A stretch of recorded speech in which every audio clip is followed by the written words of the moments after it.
Hey folks, today we're taking a break from the Crusader Kings 3 Chapter 4 talk to cover Tinto Flavor 9. This is going to be Pavia talking to us about Hungary and some of the flavorful content that we are going to get for this kingdom for Project Caesar, aka EU5.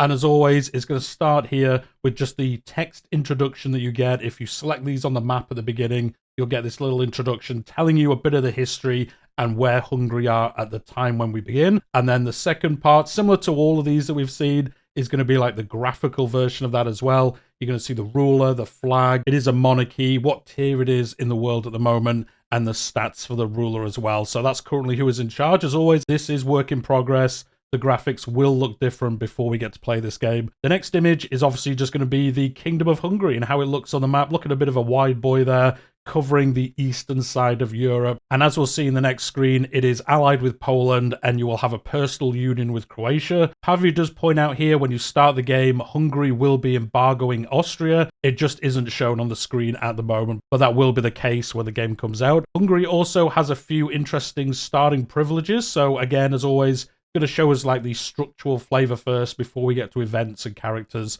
and all those different kind of things. So you can see here the first one, this is an estate privilege, monetary fiefs, and this will give you some monthly progress towards centralization, maximum tax for the noble estate minus 10%, nobles levy size minus 10% as well. But he does call out here, this isn't actually a unique privilege, but it is localized around a few countries in Europe at the start of the game, or one that can be enacted early on. So this isn't actually a specific one just to Hungary, but he did want to call out this is one you probably will have. The next one, we've seen this before already, invite German settlers. This has been in a few of them already, and you can invite the German settlers into your realm, and there is going to be an event based on that. Again, we've seen this before. Invite German settlers. You can let them come in, you can help settle them directly, or you can just say, no, we don't want foreigners in our lands. And then in the next screenshot, you can actually see an example here of what one of the outcomes is. I think this is the first time we've seen it in this much detail. So in this case, you will lose 46 gold, but 483 Danube Bavarian population will migrate each month to Pest for the next 48 months. That is quite a lot of extra population. So do you want to do that? I mean, population looks like it's very important. So I guess if you have the money and you can handle like the cultural influx and things like that, you might want to do that. The next one is the flavorful name for the parliament. I am not even going to try pronounce how this is pronounced, but as you can see on the screen, that is what the parliament is going to be called in Hungary when you play. Next are the starting works of art. You can see the Holy Crown of Hungary. It looks like you've got some kind of text for the middle one. Again, I'm not going to try pronounce it. And the last one, a basilica as well, that you will have at the start of the game. So you've got 3 works of art at least when you do start as Hungary. Next are some of the advances that you can unlock as Hungary. So the first one is Realm of Many Cultures, available in the Age of Renaissance. Add accepted culture cost minus 10%, cultures capacity +2. Obviously this area of the map, home to a lot more than Hungarians, the Slovaks, Ruthenians, Germans, and many other minority cultures as well. The next few are around the army. The first one, the composite light cavalry. Cavalry power plus 20%. That is pretty good for cavalry. You probably want to implement this in the Age of Traditions. Probably going to help you quite a bit. The next one is Found the Black Army. This is available in the Age of Discovery. This will unlock a regular regiment called the Hungarian Black Army. Inspired by the writings of Julius Caesar, Hungary will have a core of professional troops for her armies.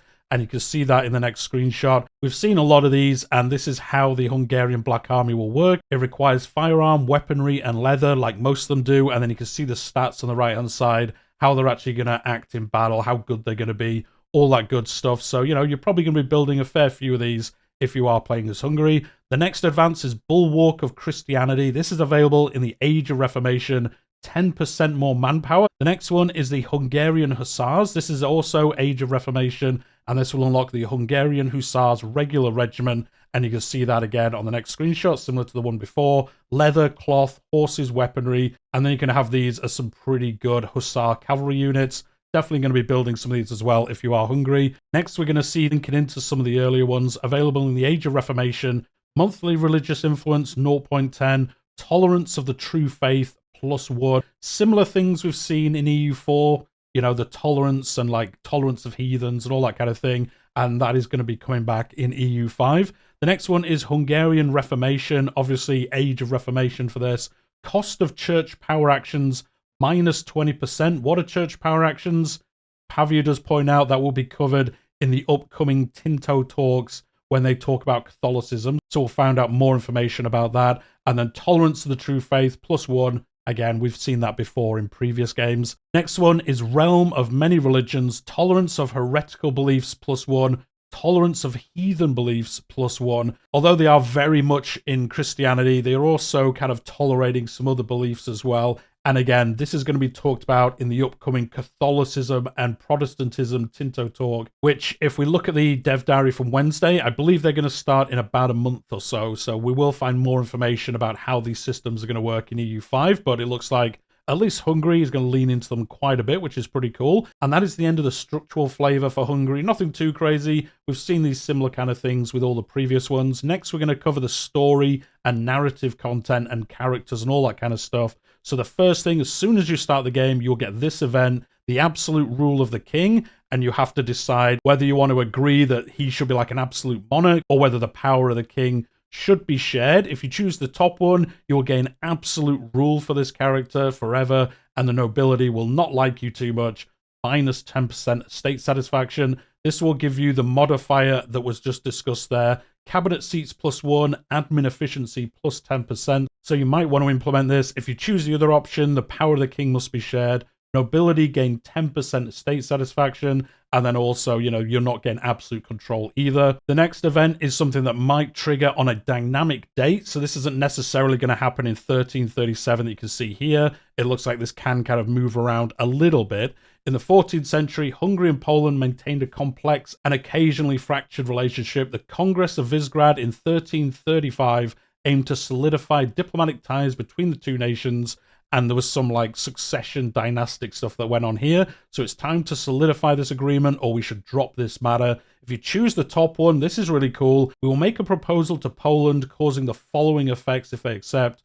Hungary will accept a pact with Poland which changes the succession law of both countries to union of crown succession. Should either of the kings die without a proper heir, then the other character will inherit the deceased throne, forming a union. Now, this is the first time we've seen this, and it is related to Hungary, but I believe this mechanic is game-wide. Other places that have monarchies, it looks like you can get a version of this as well. I don't think the actual mechanic of this is based on Hungary only, and I think that is backed up by the next screen. This is actually the new succession law that will be applied if you do that event. So, as you can see, eligible rulers through siblings of ruler, allows children, allows male, all those kind of things, but upon succession, the following happens. Form a union in case our successor is not the male heir of our previous ruler, and that will cause what it said above. If one of you don't have an heir, then the other ruler will basically inherit your kingdom. So do you want to do this? Well, if you're the one that will inherit the other realm, you probably do want to do this.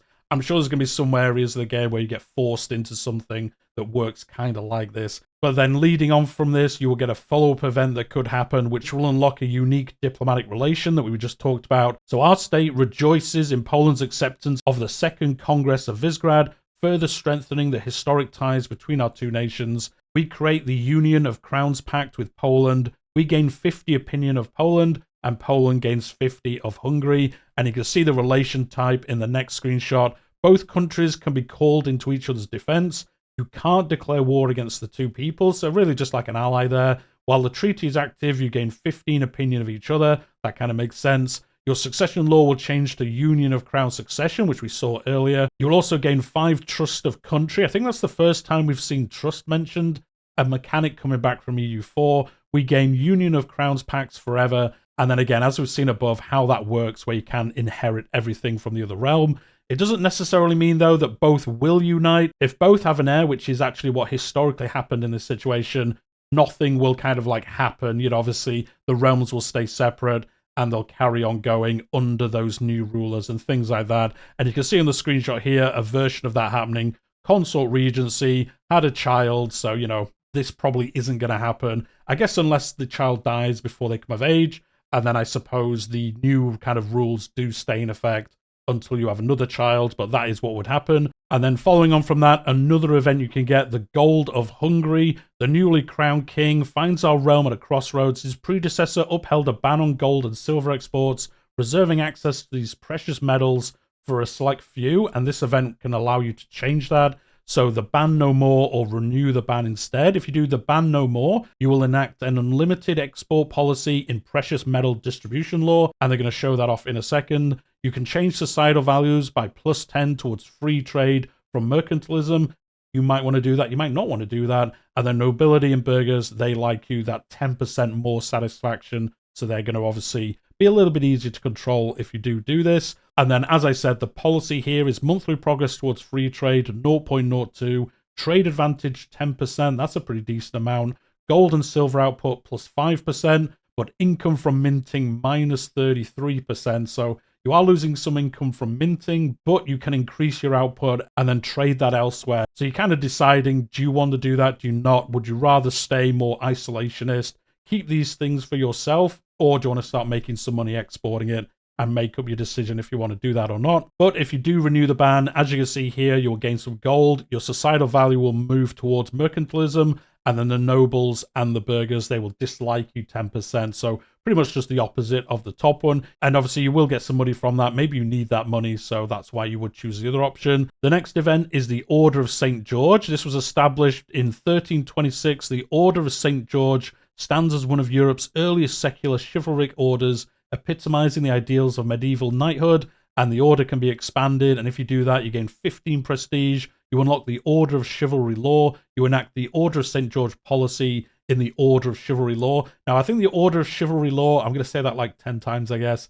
That was covered in a recent dev diary as well, how these work and how they can be implemented and what they give you. I think that was about 5 dev diaries ago in the main Tinto Talk series. You will lose some money, of course, implementing this, but you will have these policies enacted. And as you can see here, the Order of St. George policy, nobles levy size +10%, has chivalric order, yes, and then you can use that chivalric order in some fighting as well. You know, if you're fighting some heathens, maybe you do want to have these in your realm. The next is a character, Toldi Miklos. That's how I'm going to pronounce it. He's a promising soldier whose potential on future battlefields is yet to be exploited. He swears loyalty to the king and to the state of Hungary and will fight alongside our troops. So he's going to be a commander. We can see what this man is capable of on the battlefield, or you can add him to the cabinet instead. So there's 2 options there. The next is actually about a different realm, but linked to this, the Neapolitan Prince Consort. The Neapolitan Prince Consort, member of our royal family, has lived for many years in the Neapolitan court, married to the queen, but against any sense of justice or logic, his right to rule as husband and as king has been denied,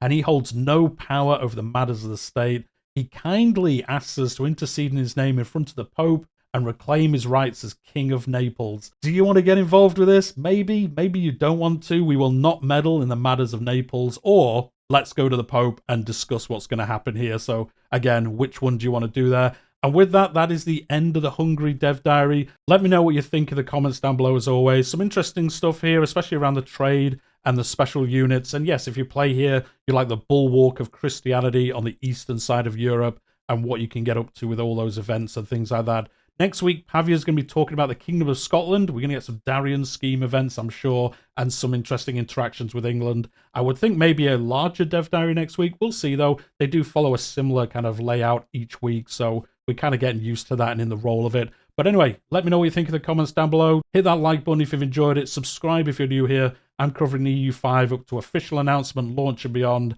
And I also cover Crusader Kings 3 in a very similar way. So do make sure to subscribe if you haven't. But we'll leave it there for today, and I'll see you all next time.